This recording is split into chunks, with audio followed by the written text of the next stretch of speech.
Sarah, thank you very much for the introduction. Thank you all for giving us the opportunity, to give Angus and me the opportunity to speak about our project, INTERLINK. So we are very enthusiastic about it, so hopefully you too. Hopefully you learn something from it. Hopefully it drives your interest and that you investigate a little bit whether you can use something of it. We also hope that it might give some new ideas for your digital roadmap, joining forces in Ireland to get BIM really working. Okay, next slide. So the content of our presentation. Which one this? Oh, I will use this. Yeah, okay. Yeah, it's easier. Okay. After the introduction, I will tell, Angus will tell about the industry needs, because the role of Angus in this project is sort of the liaison between the research and the industry, and I'm more the representative of the research institutes. So Angus will tell about the industry needs. Then I will tell you a little bit more about the technical solution. So what is our proposed way forward? It also has a video, so it's hopefully keep you awake. Then we have a little discussion on what you take with it from our presentation. Then Angus will tell you about the test cases we are doing in the Nordic countries, the Netherlands and Germany. And then finally we give you our vision on how asset information management can be brought forward and some lessons learned. And after that we have some discussion. So first short introduction of the project, INTERLINK. The project, the client of this project is CEDAR, which is the Conference of European Directors of Roads. So the 27 national road authorities in Europe. And 6 of those are from Germany, Netherlands, Belgium, Finland, Norway and Denmark. They joined forces in the so-called BIM group, where they first they share their internal developments, but they also initiate research. And they initiate research to bring BIM to the next level or the next step, to bring it to asset information management. As explained by Geraldine, BIM focuses on the objects, the assets. And asset management also looks in how these assets are used and maintained. So from the road authority perspective. So they are all struggling with that, and they want to learn from each other. And they want to be vendor independent, and so they also need some guidance to get there. So that's why they started the CEDAR BIM project in 2015, and our consortium won with our proposal. So we started our project INTERLINK. So we focus on roads, but I think our approach is usable in other areas too, but our focus is roads. And the main aspect is that we are using linked data according to the W3C organization. So W3C is the World Wide Web, the C committee, consortium, the people behind HTTP, etc., etc. So not something developed by civil engineers with interest for computers, no, by real computer scientists. And we think that's the basis for a good basis for asset information management. And an important aspect also from the CEDAR is that we align with all the standardization efforts. And we saw long lists, and how can they use all those standards? And they want to do it, but there are so many, and where to start and how to integrate those. And they want to share their best practice. So this project started nearly 2 years ago and will end in autumn. And our main project is a European road object type library. So a definition of the data structure when you exchange or share, preferably, data about roads, assets, etc., and other assets. Now, we tested this in 3 test cases. And our consortium, its list is there, and I wanted to put in the logos, but I forgot.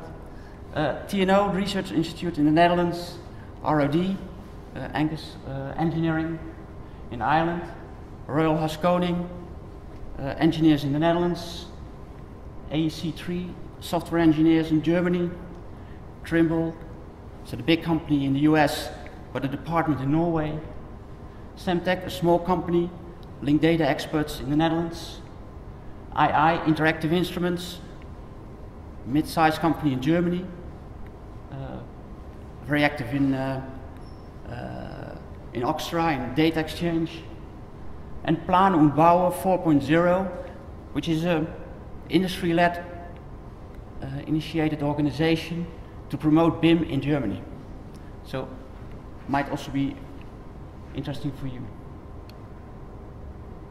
The project, I won't go into that, but this is the whole project, starting in September 2016, ending this September. And we are on the right side, so we have done most of the work. We are wrapping up now.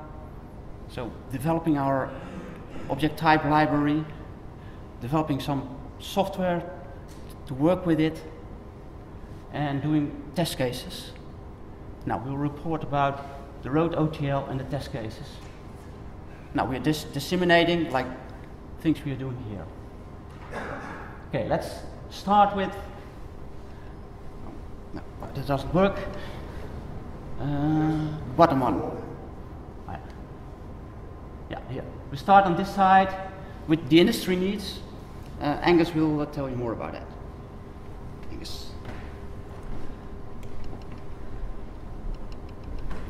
Thank you, Bart. Good morning, all. So as Bart said, I'm looking at the industry needs. So as a civil engineer, my job on this project is to make sure we have a strong connection between the needs of the industry and the capabilities and developments by software companies, standardization bodies, data scientists and the like. And that isn't necessarily straightforward, always grappling with trying to avoid the data scientists and the software companies focusing on their interesting problems and trying to find a useful solution, find a useful problem for a nice solution that they have, which I would argue is the wrong way around. We need to have a clear understanding of the problems and then identify good solutions to those problems. So it's a very interesting role. And in the first 6 months of the project, we had 2 work packages. One looking at the business needs for information, and one looking at the data needs to meet those business needs. And in order to do that, we started with an engagement across the consortium. As Bart said, we had a broad-ranging a group of experts from domain experts in the world of civil engineering and asset management through to IT experts in the world of software and data science, as well as research experts. So we worked together to come up with a preliminary set of where we saw the industry needs. And we then conducted a literature review, working mostly with a lot of more recent literature reviews from other broad-ranging projects. We conducted over 64 interviews with project managers from roads authorities, asset managers, software companies, consultants and contractors from 11 countries around Europe. We then surveyed quite extensively based on our findings from the interviews, sat down and analysed the outcomes and ultimately came up with a final set of needs statements. The diagram here, obviously you can't read, but that is our sort of summary view of the business processes at a very high level, the business processes in the world of road asset management or road network management. And the view, when we come from the world of design and construction and BIM, we always think that everything starts when you have a new project. You come up with some options and you do a design and you ultimately hand it over. But in the world of the operation of road networks, you're starting with an extensive set of assets. And if you find you need a new asset, or you need to maintain an asset, or you need to reroute a road, you then initiate a project. And it is a different way of thinking about things, and I think those of us in the world of design and construction and BIM need to be quite cognizant of that. So the red and green on this diagram, it's available on our website, and I do encourage those of you who are interested to look at it. But the green parts represent where we see things working quite well, and I'll talk a little bit more about that. And when I say well, it's really a sort of a typical view of, or a typical condition across countries that are considered quite mature in the area of information management for road infrastructure. The parts that are red are the parts that we see there being problems. And as you can see, there's a lot of red. So even the countries that are very mature in asset information or management are seeing a lot of issues. So that's quite a high-level view, but is based on a lot of work. And then we have in parallel a poster which contains the 36 needs statements, roughly categorized into business needs and data needs. Of course, there's an overlap between the two, and that is essentially our set of requirements. So like if you were developing software, you would have a set of functional requirements. This is like our functional requirements for information management in road infrastructure, and it's always at the forefront of my focus when the test teams are working on very detailed testing and modeling of information. How are we actually meeting those needs? I'll just talk through the various stages then of the life cycle and what I see and we in the consortium have reported on as working well and not working well. Again, with a focus on those countries that are quite well advanced. So for network operations tend to be quite well developed. You've got intelligent transport systems. You have an example of it here. Transport Infrastructure Ireland are investing quite heavily at the moment in intelligent transport systems, and they're well implemented internationally. And they use national and international standards for data exchange. So DataX2 is one of the examples that's quite well adopted internationally. But for road operations, unfortunately, we have multiple operators. So we might have PPP companies, we could have the national road authorities, local authorities, of course, like Dublin City Council or other authorities, and they would often, in most cases, have silo systems where they manage network information, whether it be traffic information or control information, and the systems don't necessarily speak to each other and might use disparate data structures and standards. So that's a real problem. And therefore you end up with either duplication of information or conflict between pieces of information. Moving then from network operations to looking at investment decision making about the network. So at some point a road authority will say, right, we have on the right here you can see the Irish national road network, on the left the Danish national road network, and somebody decides we need to invest in maintaining our network, our stock of assets, or someone else will say, right, well, we now need a new road from A to B, or we need to widen a road from Cork to Limerick, or whatever it may be. And there's an investment decision made there. Well, the problem for information management is projects like this are very long scale projects. It could take 10 years from the time that you conceive a new road to the time it's actually handed over to the road authority. or even to the time that a PPP company is operating the road. And therefore you get a very delayed feedback on decision making. So if you're at the start saying we want certain data standards used when we receive the information at the end, then how are you going to know? You can't know now what future standards your asset information management systems will actually use.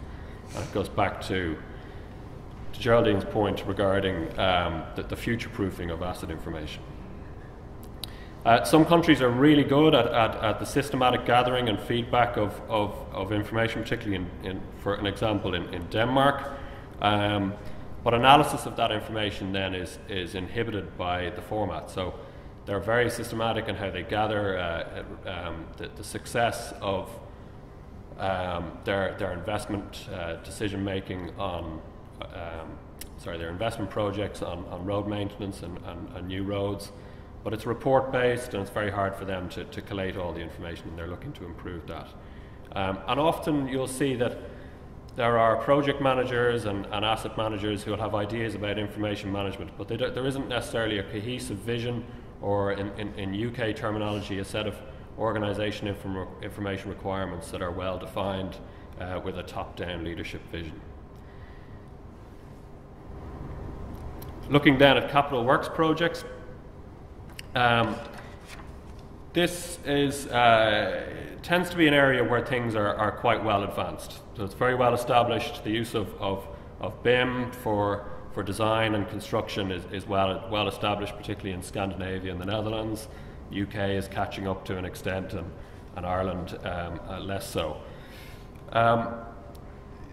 There is a problem at the outset of projects that historical information is very difficult to find. And often the quality of the information may not be known. So how accurate is that information regarding utilities or ground conditions? And particularly projects get paused. So you might have a lot of work done to get a project to planning stage. Maybe there's no funding then for 2 or 3 years. People move off the project at NRA level or at consultant level, and you lose a lot of information. There's some very good work internationally around the employer's information requirements, or in some countries they'll call it the information delivery manual. Germany has standards like OXTRA in the Netherlands. They have COINS and Rijkswaterstaat object type library, and GIS-based standards in Norway such as SOSI, and more in other countries. So there's really good work done there, and the supply chain is up to speed with how to deliver information according with those standards. There are problems, of course, then when you get third parties involved. A lot of exchange of information as opposed to sharing of information, so people sending files, putting them in common data environments, and you then have duplication, you have issues with quality, you have issues with versioning, and a lot of loss of information about the function of assets. So we all hand over detailed information about the assets at the end of the day, but what was the original function of that asset? And often that piece of information is lost or hidden in some report somewhere. Geotechnical information in some countries is managed very well, for example in Highways England. Design approval, the information around design approval, there are good processes, but again, how that information is gathered is difficult. Construction tends to be very good, so the exchange of information between designers and contractors, and that is helped because roads authorities in the more advanced countries have published their asset information requirements. So then when contractors and consultants see the employer's information requirements on a specific project, they know already that their systems are compliant. They don't suddenly have to modify their systems for a specific set of employers' information requirements that are maybe a favoured approach of a particular project manager or asset manager. When we get to handover, then this is the big problem area. Even the most advanced countries, they have a real problem with getting information from contractors and getting it into their asset management systems. A lot of manual intervention to get information into asset management systems. Some countries have invested very heavily in their asset management systems. Germany has extensive SAP-based systems, and in Norway they have a very good National Roads Database, NVDB. but they really struggle to get the information into those systems. So it's not efficient. The assets themselves aren't necessarily, they're not discretized in the systems. So they don't, you might have documents that and models and drawings that provide information about assets, but the assets themselves aren't necessarily uniquely identified in computer-based systems. So it's difficult for contractors then to get that information across. And again, the employer's information requirements are inconsistent. And even where countries have very good employers' information requirements, they find at the end of the project that payment is associated with delivery of the physical assets rather than the information. So the contractors will focus a lot more on making sure that they get the construction complete and handed over, but that the information is secondary and doesn't drive their payments. And ultimately this can affect trust of information. And in asset management then, when they actually get to asset management, there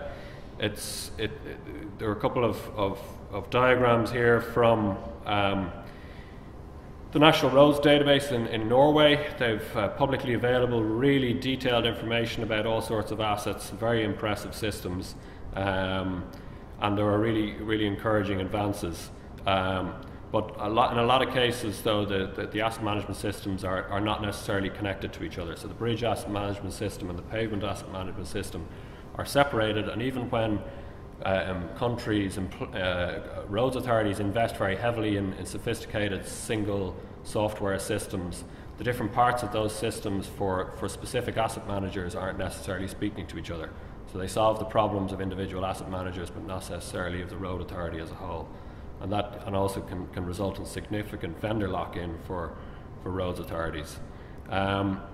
Another big problem for roads authorities at asset management stage is that they often operate with term maintenance contracts, so they could have 3 to 5 year term maintenance contracts, and those contractors gather a huge amount of information about the assets over the time of maintenance, but then the roads authorities have a lot of trouble getting that information effectively back into their asset management systems, which means they have to pay another contractor to gather all that information for the next term maintenance contract, or that the preceding contractor, the incumbent, has an unfair competitive advantage.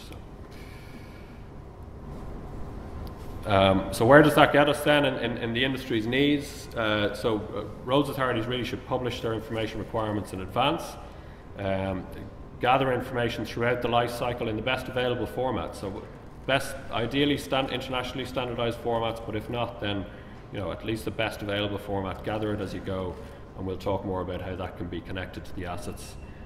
Use open standards, of course, and access information through both GIS and BIM. We speak a lot today about BIM, but GIS is fundamental for the management of a large stock of geographical assets. That information management functionality should be based on use cases. So don't put people in a room for a year and come up with a really nice library of how all your asset information should be managed. Make sure that it's actually based on use cases. And that led us to be able to recommend to road authorities that linked data and standardization, that road authorities should provide active contribution to the standardization, that they should share information and be open to using open standards. That in capital works projects, make sure that there are requirements to validate the information that's handed over and certify it, so actually have a liability associated to the information and not just a liability associated to the actual physical assets that are handed over. Start small. Don't try and develop the model of all models, and to learn from each other. There are plenty of countries who are well advanced and have learned lots of mistakes. So I don't necessarily think in Ireland that we need large-scale pilot projects to prove our points, because others have done that for us. And of course, we want the software companies to buy into this, and we'll talk a little bit more about that. And we recommended to the supply chain that they engage with the INTERLINK Consortium. So Bart will now speak to you about the technical solution. Thank you. Okay. So we heard that there are a lot of questions from the industry, a lot of needs, and so let's see what technical solution we are proposing to solve at least part of those needs. Now, to do that, I will give a little sort of lesson about linked data to get you a bit more familiar with the whole idea of linked data. I'll also explain what the value of linked data is. Then I go to the European Road OTO, so our main product in this INTERLINK project, and explain a little bit more about the INTERLINK approach and give an practical example. So let's start. What is linked data? So typically a lot of data today is stored in relational databases. So in a relational database you have a table like an Excel sheet with rows and columns, and the rows are, for instance, assets, and in the columns you have attributes like the length of a bridge, the width, the length. And in a relational database typically this is fixed, so that is a fixed number of attributes, and you can of course have as many rows, assets as you want, but the attributes are fixed.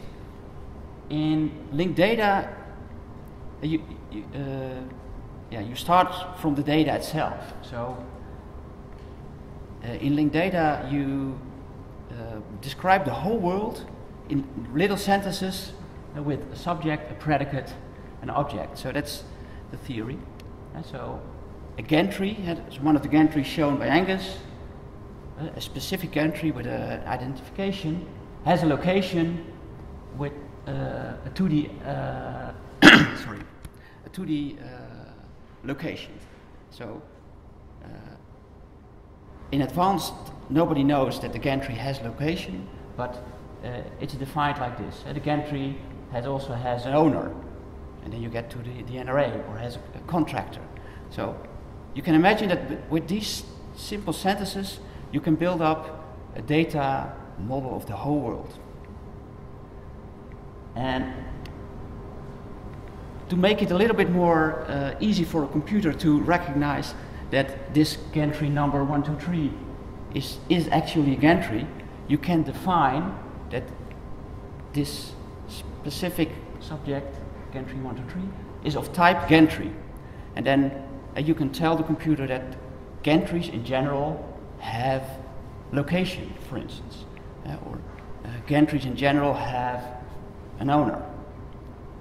So then the computer can sort of go to all the data, this whole network of linked data, and find all the gantries and find all the owners, for instance, or put all the gantries and put them on a map using this 2D coordinates. Now this is the data structure in blue, but you can refine further or say more. A gantry is a subclass of an infra asset, and then an infra asset can be used by a contract or by a national road authority. And the 2D coordinate system can be a subclass of location in general. So this is the data aspect and linking data, but data doesn't have to be on your computer. It can be anywhere in the world, because you can find it with a URL.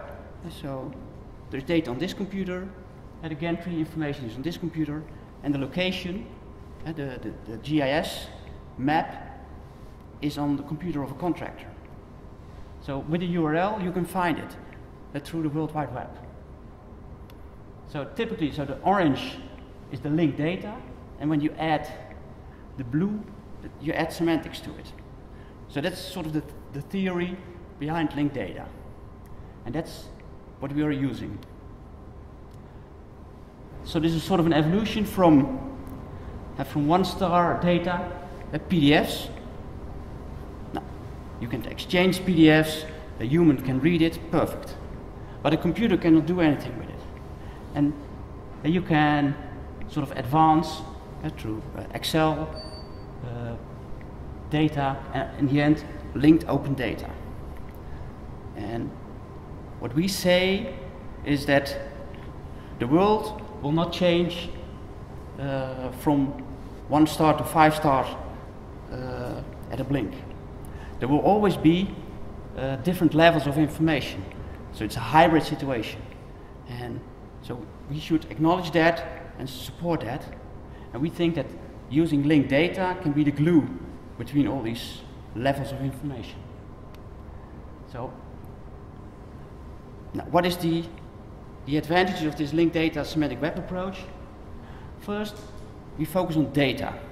And data is the common factor between all the partners and the participants in the supply chain over the life cycle also. And we think data should be liberated. So it should not be hidden in computers or in applications or in documents. It should be freely available. Then it should be linked. So data should not be copied and sent to one central place. It should be kept at the source. And so the road authority should maintain its own data and make that available to the contractor. So the contractor always has the up-to-date information. Then we say we use the web technology. So we base it on the W3C technology, and thereby we are certain that we have a large community of developers behind us. So we don't have to invest in that as civil engineers, and we can use the knowledge of a lot of others. And with semantics, we add meaning to data. So it's computer interpretable. So it's not only readable by humans, but also the computer can infer knowledge out of it. Artificial intelligence, things like that. So what we think is that linked data is a very powerful technology that can help us to meet all the challenges and all the needs as explained by Angus. So we are not sure whether it's the only one, but what we are sure of is that a lot of organizations and standardization bodies are moving in this direction.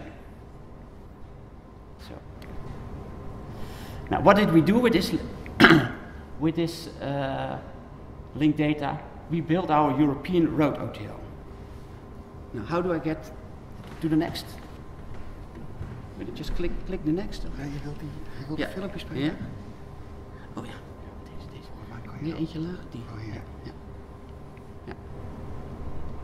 Asset information management using linked data for the life cycle of roads.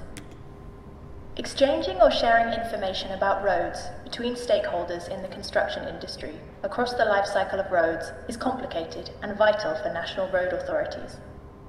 Road asset managers, contractors and their suppliers, consultants and engineers all require information regarding the planning, design and maintenance phase. Sometimes information about roads is missing or repeated with different values. This leads to inefficiency and additional costs. Computer technology enables us to create a digital twin of the road and its data in the computer. Using linked data and semantic web technology enables computers to link the data and its meaning about the road from different sources to each other, allowing them to be fully integrated. How to create a digital twin of the road? Stakeholders in the sector provide structure to their data by breaking down the road into different components. Such components might be roads, pavements, guardrails, lampposts, or lighting. These become object types associated with specific properties in a digital object type library, or OTL. It provides the backbone of the digital twin of the road. The data required for managing the road can be structured according to an OTL. This provides an efficient exchange and sharing of information about the road between stakeholders across the life cycle of the road. The Conference of European Directors of Roads, CEDR, initiated a research program in 2015 to create test cases for an interlinked network of existing OTLs. Oxtra in Germany, CBNL and RWS OTL in the Netherlands, CoClass in Sweden, SOCI in Norway, and International IFC. based on the same IT design principles, and to establish a guide to demonstrate good practice IT modelling and linking principles. Together, this is called the European Road OTL. Another advantage of the European OTL is that IT developers and road asset managers can agree on a standardized IT modeling style. This is because individual IT modeling styles are a barrier for linking possibilities. Standardized IT modeling and linking principles are a crucial part of the European Road OTL. By doing so, road asset managers can benefit from the structured data according to an OTL and its linking possibilities. Working according to these principles is beneficial because various different sources of data can gradually be linked together without harmonizing the whole world of road data at once. CEDR members have an interest in networks of OTLs and linked data semantic web technology to fulfill their operational needs. In the current data landscape, data often becomes trapped in individual software applications and individual OTLs. This is a barrier for data integration.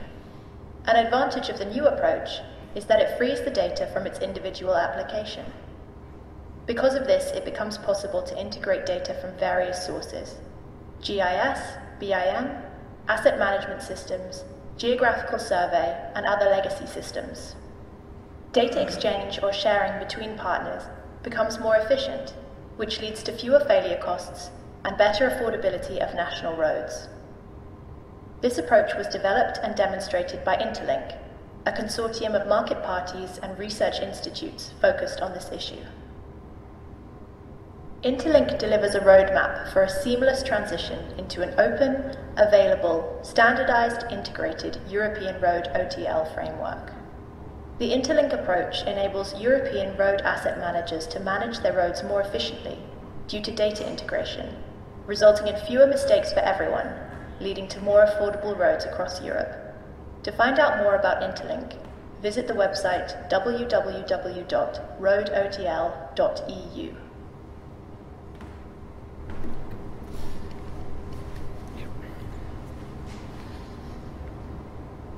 Okay, so hopefully this gives you a picture of what we are working on. I'll go a little bit deeper on this European Road OTL. Asset information management using linked data for the life cycle of roads. Where's the escape on the Mac? Exchanging or sharing information about roads. This one? Yeah, great. Thanks. Yeah, so the European Road OTL is a sort of a framework of OTL. So typically each standard, presented by Geraldine, comes up with a data structure, an OTL. So how do you use those together? So which one are you using in your project? Because there are dozens. Geraldine showed the international ones, but there are also national ones. So how do I select the ones and how do I combine those? So the European Road OTL is a recommendation, sort of a library of libraries for NRAs. And so each NRA can, so we make a recommendation from, we advise you to use this, this and this, OTL, and national road authorities can choose. Now, our approach has been tested, and testing was also sort of development. So we used the test also to develop our European Road OTL. With the European Road OTL in the end, road authorities can gradually evolve from the document-oriented systems to more data-driven asset information management in a hybrid solution. So some will be still document, some will be relational data, some data is in a relational database, others already linked data. As explained in the video, they can make use of the modeling and linking guide. So this will help to make the OTLs uniform so that you can linking becomes easier. And what they also can do is reuse the OTLs that are sort of recommended in the European Road OTL. So what is in the European Road OTL first is the modeling and linking guide. So here we define from an IT perspective how you best use the modeling languages, how you define attributes, for instance. So from an IT perspective, but if it's uniform over several OTLs, linking becomes really a lot easier. But so the kernel of our European Road OTL is the network, and we think the network is the road network from A to B with roads in between, and then you have two roads crossing, and then the cross becomes also a node. So this whole network is sort of the thing that all partners in the whole life cycle of an asset have in common. So there is an international standard for transportation networks, INSPIRE. So maybe you are using it, I don't know already, but so for instance in the Nordic countries it's used quite a lot for all this open data, and we use the road network part of that. So that's sort of the kernel. And the asset lifecycle, we say each asset, doesn't matter what you're looking at, has life cycles, from inception, construction, maintenance, inspection, and when it's closed down. Next to that, what we often see in a lot of OTLs, people start with these very common concepts like location or length. They start defining that, and each standard does it again. So we say, please use existing standards. For instance, for quantities, NASA has done a lot of work on that. So we cannot pretend that we can do better than NASA in the US. So let's use their definitions. So and now you have metadata, data about data, who created this data, location and time, not clear, and the quantities. So when you have that basis, so the red, yellow, and blue, and then you can have the domains, the related domains, like inspection or maintenance, and all the other standards shown by you. So that's on an international level, and then on a national level, you would link that to your national classification systems.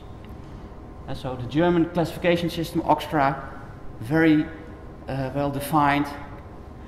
And so we are not going to redo that, they will use that.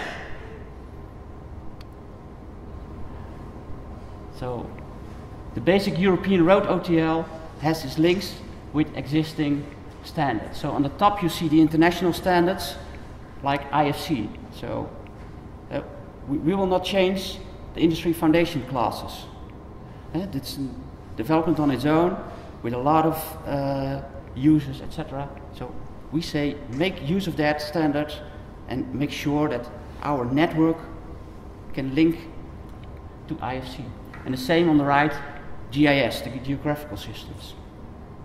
And at the bottom, you see the national level, and we want to link to OXTRA, the German. So there is a link with the OXTRA classification system in Germany, and the Germans might want to use it, but you in Ireland will not use that. So that's the European Road OTL. And you are our liaison with industry, so you give the practical example. There were lots of discussions on how we manage certain pieces of information and types of information, and I was struggling to take that conceptual discussion to a tangible example. So I found this helpful. This is the location of the Nordic test case in Jæren in Norway, where a motorway was designed and constructed and delivered to the client over the last few years. So for argument's sake, say that that motorway, if we can overlay a very simplified network model on it with a couple of nodes, so a road node at the top and another one at the bottom, and a road link in between them, and they have some unique identification associated with them. And then in the middle there with the red dot is a lighting column, or a belysning in Norwegian. And the road authority wants to manage information about that lighting column. So each of these, starting at the data level, as Bart said earlier on, each of these pieces of information can be connected to each other. So the INSPIRE transport network, it's a European directive around the management of geographical information, and that allows us to, with linked data technology, to say that a road link has a start node and an end node, that it's part of a certain network. And then we can use national and ontologies and European Road OTL, the outcomes from INTERLINK, to say that a lighting column has a certain location. So on the, which one, the middle one? Top one for pointing? Top one. So the lighting column has a location, and that it's of a type which is a Norwegian lighting object. And then we can say that the lighting is a European Road OTL asset, and because it's an asset, it might bring in other requirements around provenance of information about that asset from established international standards for data provenance. We could say then that the road node has a junction number, say junction 5. Of course, when we're talking about road nodes, we're not going to use a long code. We'll talk about the junction number. And then we could say, for example, so this is all linked data and computer readable information, but of course then there might be a specification associated with the lighting column, and that specification might be in PDF format. But at least you can link it back to the lighting column object, so that that information can be found a number of years later, or by the contractor or whatever. And then we could say that specification is a view on the functional requirements of that lighting column, and it may subsequently be fulfilled by a physical lighting column and a lighting bulb that meets those functional requirements.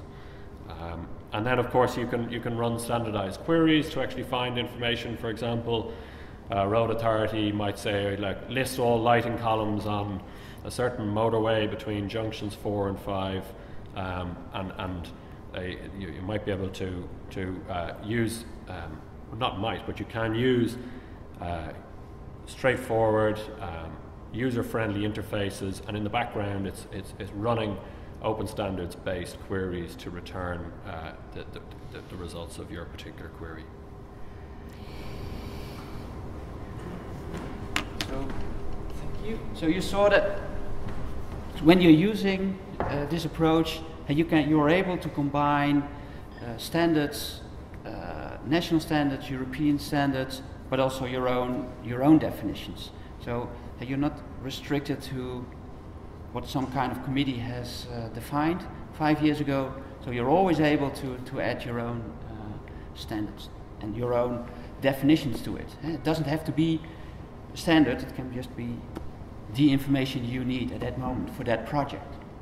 So with this with our approach, that European Road OTL, so at the national level, what you could do is make use of this modeling and linking guide. So make all these standards, these data structures uniform. And the next step is that when you have done that, reuse OTLs that are part of the European Road OTL. And so maybe you're interested in inspection, but not in traffic. So then just only use inspection. That's on the national level. So on a European level, what we would say is, what we advise the national road authorities, share your experience and share also your object type libraries. And don't be protective about that, share it. And reuse what others have done. Don't start from scratch. You don't have to do that. Always somebody has already worked on it. Now, when you have several OTLs, for instance, for inspection, you might say the German one is the best. So let's define that as best practice. The next step is that you also might say, okay, the German is the best, but the Danish inspection model also has some qualities. So let's harmonize and make a European standard for that, or not European, an OTL we share as 3 or 4 road authorities. And then the next step is you could also standardize. Go to your national standardization organization and say, we propose this for European standardization. But you don't have to wait until the standard is ready. You can already start. And I also think that standards that follow this route, so bottom up, using are stronger and are highly more probable that they will be accepted. Okay, so this is our European road OTL. No, we don't have time for discussion. Okay, that's a pity. Okay, maybe at the end. Yeah. Okay, then.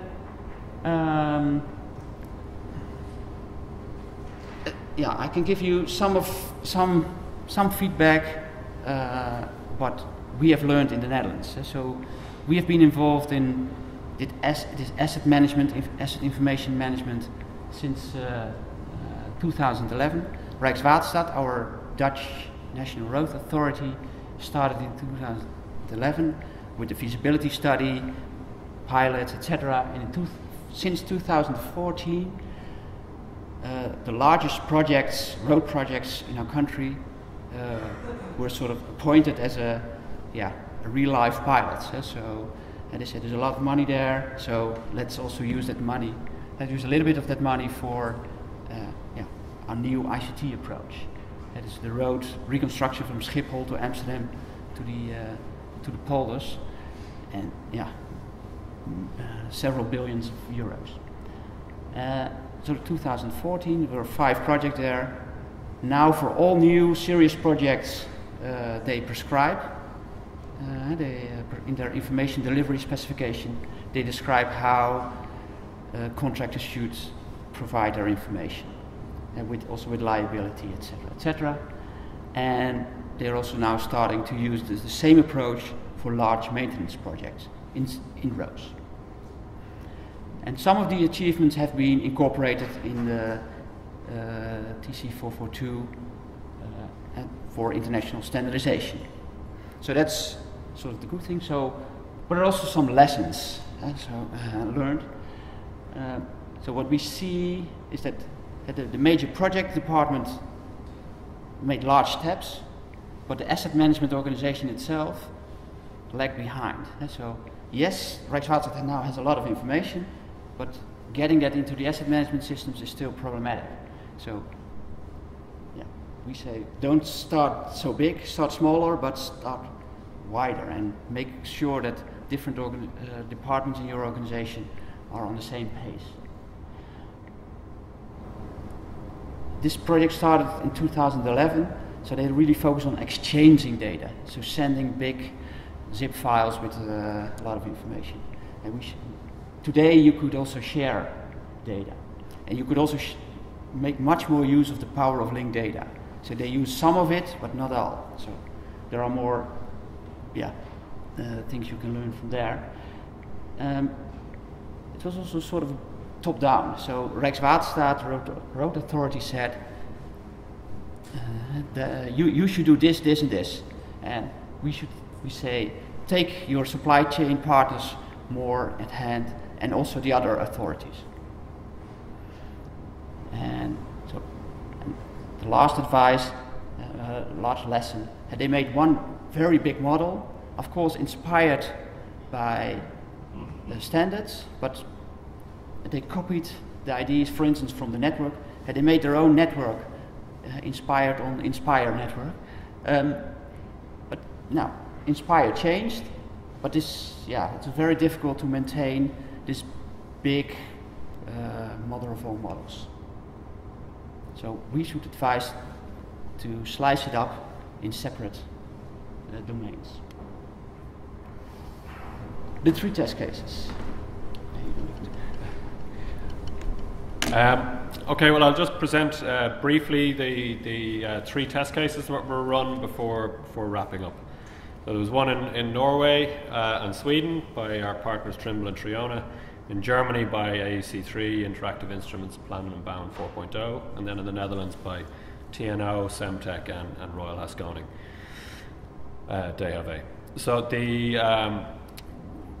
we were not only trying to test the outcomes of what was being proposed for the European Road OTL, but also to provide input to the bottom-up development of that object type library framework.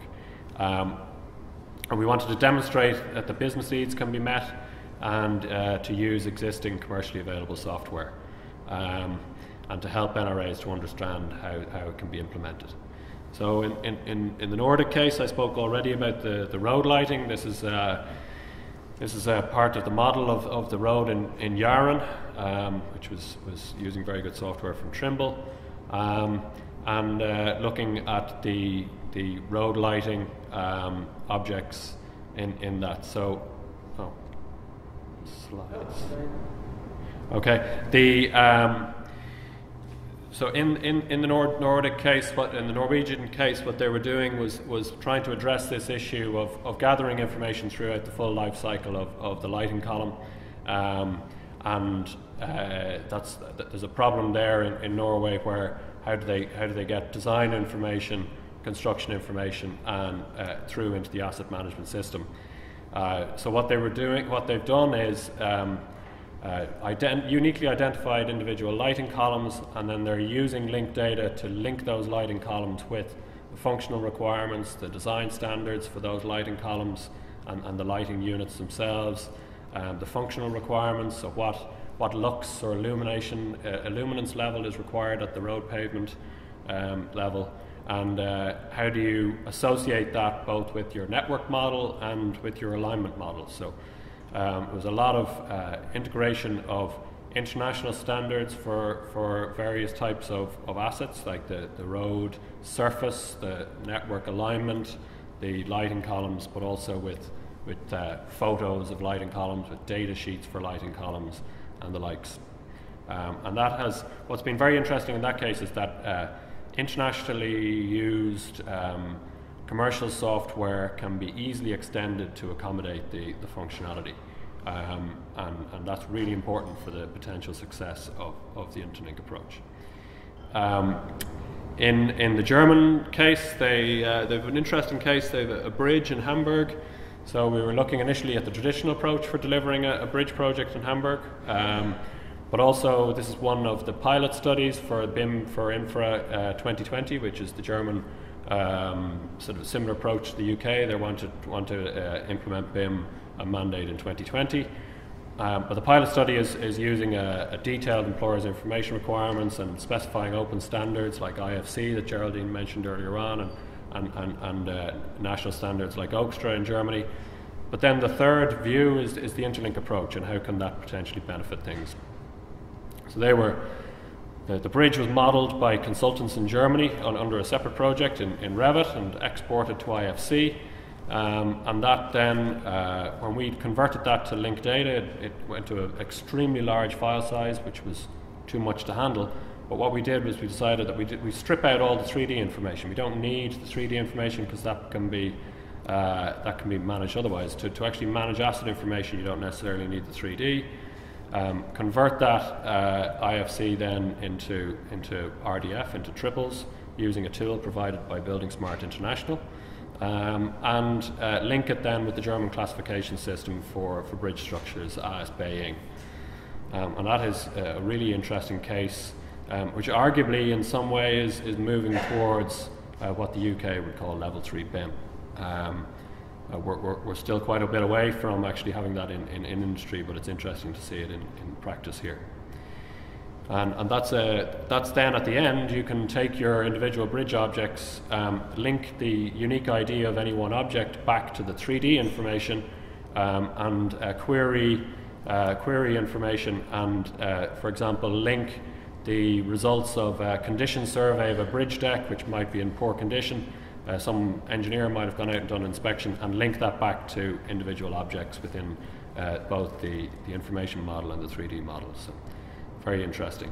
And in the Dutch case, looking more at the asset management stage, where, as Bart said, the Dutch are quite advanced in many ways, but they have a big problem there where they have maintenance contractors who will inspect and maintain assets, and then every 3 months they'll hand over a big zip file of all the results of their inspection and maintenance to the Road Authority.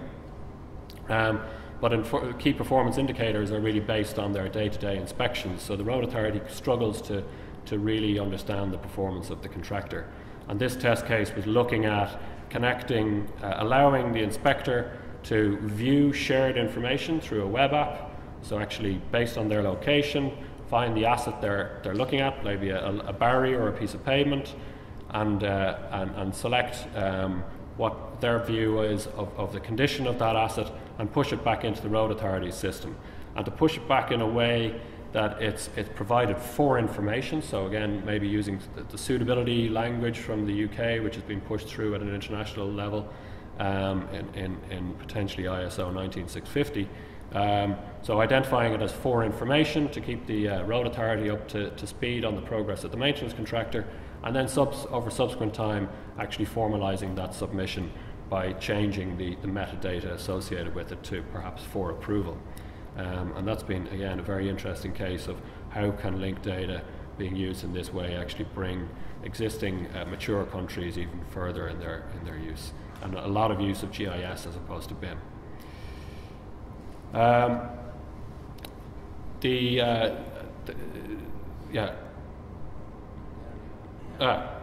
There are the slides. So I will move past these and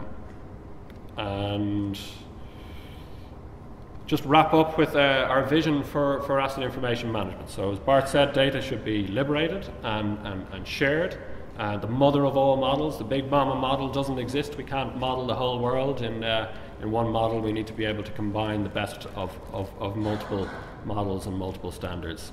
And the ICT landscape will be hybrid for a long time, and we need to acknowledge that, and we believe that the linked data approach is the glue between them. We encourage organizations to develop their OTLs from the bottom up, so really based on tangible business needs and not based on people locked away in a room for a long time. A roadmap for your organization would be, perhaps to strategically choose the data orientation using open data standards. And this, I think, is consistent with what's envisaged in the National BIM Council's roadmap. It's a very, very well conceived document, but it does need that next step, I think, of course, national investment. And I believe there's encouraging news potentially of funding for the next stages of an implementation of that in Ireland, but it also needs a vision, and we believe that vision should be around linked data as being a part of the solution. Of course, it's not all the solution. And define your framework in a modular way. So lots of pieces that to be connected together. Don't try and do it too big. And our suggestions for joint efforts, so as I said already, do it on a small scale, share knowledge. We need a shared vision on asset information management, and it's interesting to see we have a representative from Transport Infrastructure Ireland today here, who are responsible not just for road network management, but also for Lewis Light Rail and for Metro. Rijkswaterstaat in the Netherlands are responsible for roads and water. Traffic for Cat in Sweden are responsible for road and rail. And a lot of what we're talking about here today is applicable across lots of asset types, arguably into other domains outside of physical infrastructure asset management, and that's really important for the success of this across multiple industries. We could even apply a lot of the principles in healthcare or oil and gas or other things like that. So please do follow what we're doing. Engage with us. Learn more from organisations like Building Smart and organisations responsible for GIS standardisation like OGC. as Geraldine said, engage with those organisations, and hopefully we will see a gradual transition towards this approach over coming years. It's interesting in the UK, just a final point, in the UK their Digital Built Britain vision for after 2020 highlights that linked data and semantic web technology is something that they need to facilitate their vision. They're not yet moving towards that, whereas other countries are. And I think that's an important point in Ireland, that we shouldn't just look at the UK for our best practices, that there are other countries that we should learn from more. Thank you.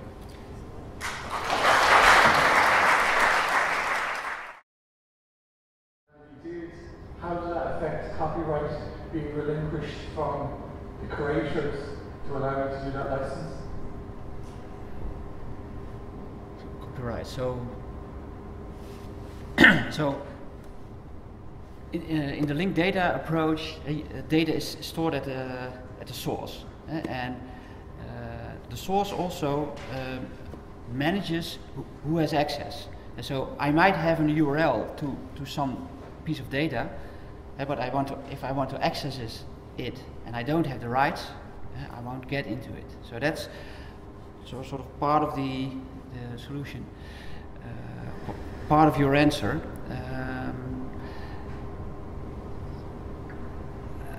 So, what we see today is, for instance, in Norway, with this, where the Road Authority has made public a lot of the road data. They have selected this and this part. I have to, and I want to make publicly available.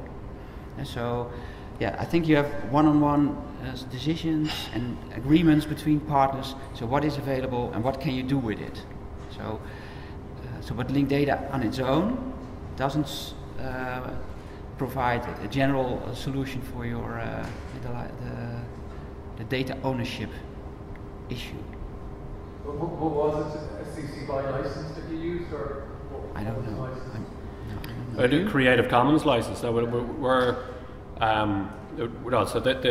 in the actual test cases, the information is managed in a privately accessible triple store, which is mimicking various systems. But there are, for example, there is linked data already published by Ordnance Survey Ireland. All of the boundaries at a county and local level in Ireland are already represented publicly in linked data format. You can query that with suitable software. You can download it and look at it.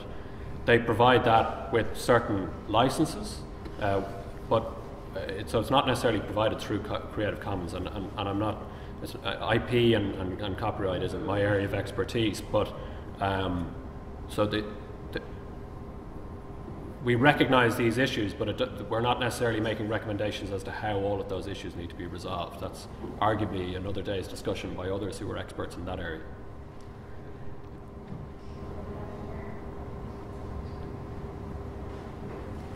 Good morning, it's John Duffy from Transport and Infrastructure Ireland. First of all, congratulations on a fantastic presentation from Angus and from Bart. Thank you. So, first of all, I just want to say I'd like to get the presentation, take it back and go circulate within the Rome organisation. And then secondly, a couple of questions. I'd like to know if there is a plan to extend the test cases beyond the 3 test cases that have already been done. And the second part of the question then is, have there been metrics established to measure the future success of the implementation of the framework? Test cases.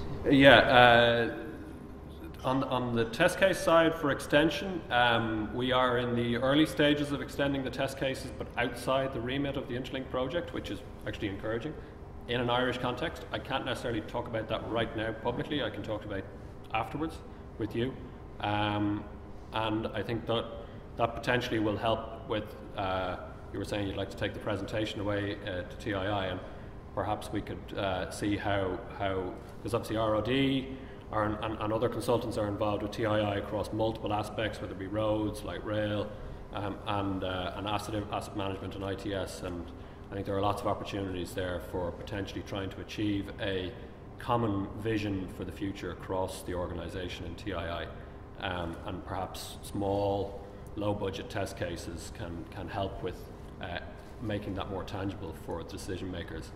On the second question.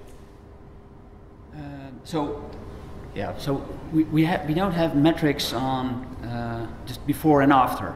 So it's our tools are there to for our test cases are sort of proof of concept. So we prove the concept, we prove that it adds value, but not quantitatively but qualitatively, and we prove that it is feasible to do it.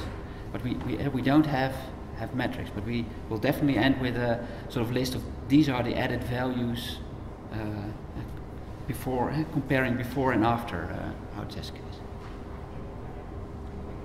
Thank you very much.